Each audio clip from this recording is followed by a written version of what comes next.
With some of our older gems like Blastcore back in players' hands through the magic of Rare Replay, we thought you might want to know more about it. So here, direct from the people who made the game, are 5 things you didn't know about Blastcore. Probably. Like many older Rare games, and old games in general, Blastcore was not what you'd call narratively complex. One good idea went a long way. The first thing we did was sat down and worked out, well, why would you want to knock these buildings down? We had what we termed a constantly moving object that moved through the landscape that provided a channel to the gameplay where we always knew where the action was going to take place. But for most of Blastcore's development, that was as far as the story went. A fleet of vehicles, a swathe of destruction, and the constantly moving object, whatever that might be. That was the only single gameplay feature, was basically that. We didn't really think about it, and we just made up some story at the end. We only put the sausage truck in right at the end, if you remember. The Savoy transporter. The eventual story about leaking nuclear missiles, a carrier on autopilot, and 5 ex-military heroes, including yourself, was expanded on the Rare website and in a one-off Blastcore comic. There were other ideas for what might have been on board, including antimatter, binary liquids, a DNA mutating virus, and of course the plotline with a nice black currant drink resting on a beige carpet.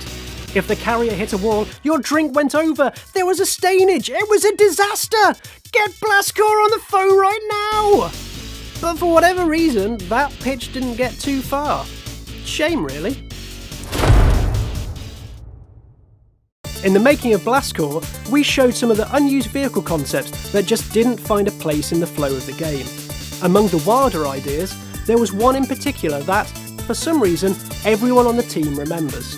Some of them didn't get in because they were just too out there, basically. There was one with a groin cab in it, don't ask why. The way you get into the vehicle was there'd be an elevator, effectively, which would drop down from the groin to ground level, and the little man would go in it, and then it would come back up into the groin, and you would pilot the vehicle from the groin.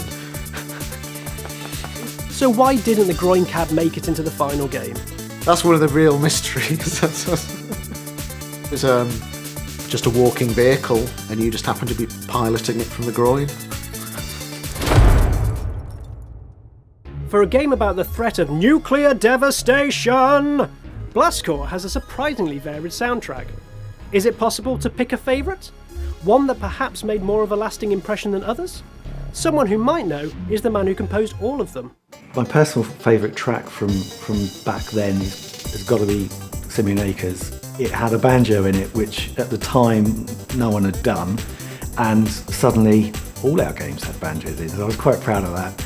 And I also remember I'd written about 30 seconds of it, and I was playing it on a loop, and Robin came in and he goes, "That's the best track you've ever written." So that was quite praise indeed from him.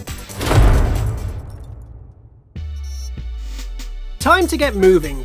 Blastcore's battlefield spanned an entire world map, which wasn't entirely plausible when you think about it, but in contrast, the solar system spinning away in the background was far more authentic than you might imagine. Graham Smith, who was another programmer, he worked on the front end, amongst other things. We had a spinning globe, and we didn't realise at the time, but he made an exactly accurate representation of the solar system, with the planets spinning around Earth and so on. I think it would have taken quite a few years for some of the planets to come around though, since it was so accurate. I don't think he told us until after he'd actually done it that he'd gone the whole hog effectively and tried to make it as accurate as possible. Some of the Blastcore level names are curious. For starters, there were some obvious reactions to the Donkey Kong Country monkey madness of mid-90s Rare. So there was quite a few monkey references in the whole Blastcore game.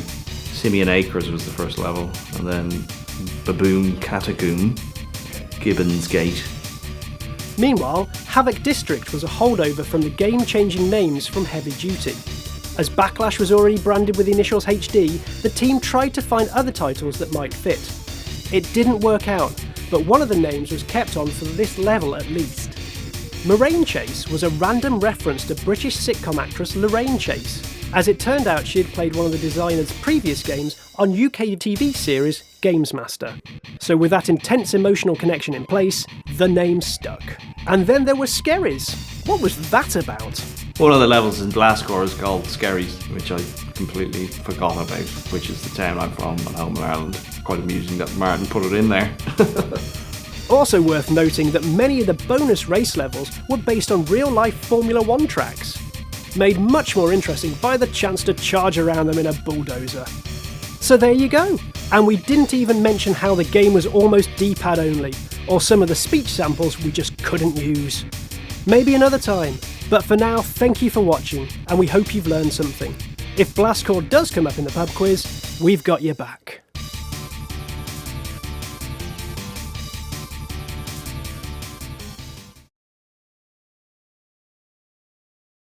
Like and subscribe for more shenanigans, and check out the bonus features in Rare Replay for the making of Blastcore and much more. Before you go, enjoy tips and bants in our Blastcore Masterclass, or find out which games the Rare team are incredibly keen to play again. There's tons of stuff.